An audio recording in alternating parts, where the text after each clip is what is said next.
Hey, come see us on tour. I'll be in Davenport, Iowa, Las Vegas, Nevada, Chicago, Illinois, and Grand Rapids, Michigan. Go to jimmydore.com for a link for tickets. Hey, this is Jimmy. Who's this? Hi, Jimmy. This is Jake Tapper. Jake Tapper from the lead? Yeah. Yeah, okay. Yeah. Mm-hmm. Jake, don't you usually start us off with your entire title at CNN? Yes, Jimmy. Usually I call in and identify myself as Jake Tapper, host of The Lead with Jake Tapper on CNN. But, Jimmy, I am not calling you today as Jake Tapper, host of The Lead with Jake Tapper on CNN. I'm calling you as a Jew. What? A Jew under siege. My entire Jewish family is under siege, literally. Good Lord, Jake. What's going on? Well, apparently some people were not happy with my reporting on the situation in Gaza on my show, The Lead with Jake Tapper on CNN. Apparently, I was supposed to call what was happening a, quote, genocide, because that is, quote, what it obviously is. Apparently, I wasn't supposed to demonize college students protesting said genocide or smear the entire movement as anti-Semitic. Because of these things, some people decided that I, a Jewish person, must pay the price. Well, what happened? They protested outside my home, Jimmy. Oh. My home where my children sleep. Oh, oh no. Was there a lot of them? No, there weren't a lot of them, and they stayed on the other side of the street. They're all gone now. The police did come by, but didn't see enough of an incident to file a report. Were they yelling anti-Semitic slurs? Well, not directly. Well, what does that mean? Well, they were pro-Palestinian and used the word genocide. So, anti-Semitic dog whistles right there. Good grief. We really need to get rid of this term dog whistle. That, in and of itself, would be anti-Semitic. Jimmy, make no mistake. This was an anti-Semitic attack on our safety. Our children were traumatized.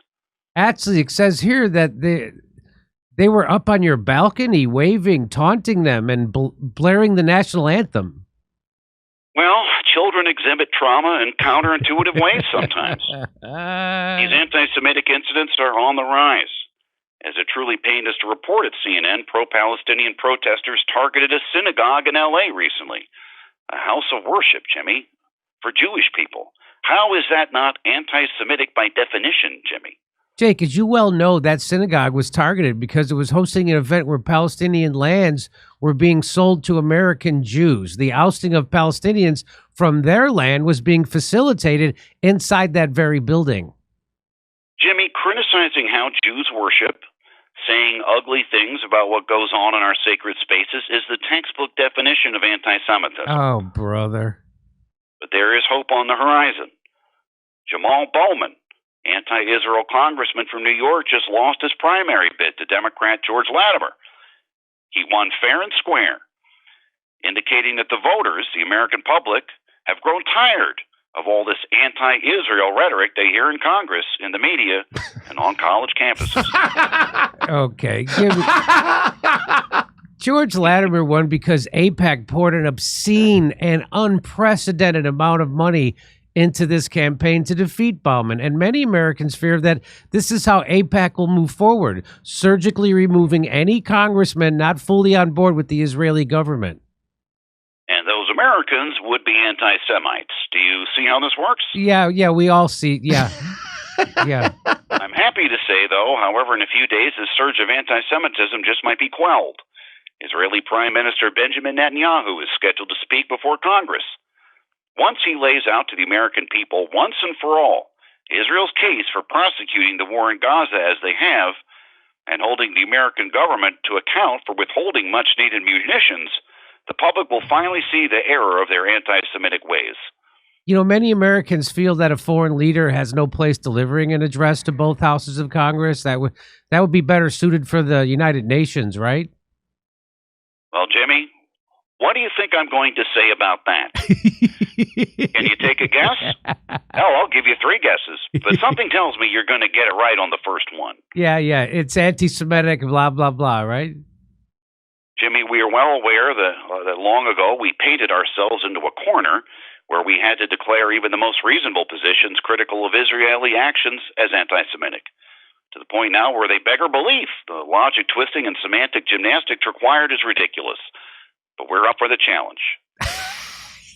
You know, Jake, I don't know who you mean by we, but I have many, many Jewish friends who do not feel this way at all. Well, this is going to sound crazy, but here we go. Your friends... You know what? I don't even want to hear it.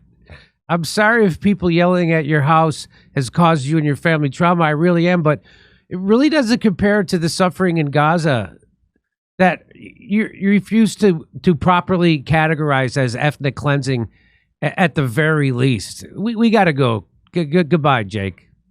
Oh, boy, you did it now. I'm going to take a big drink of water for this one.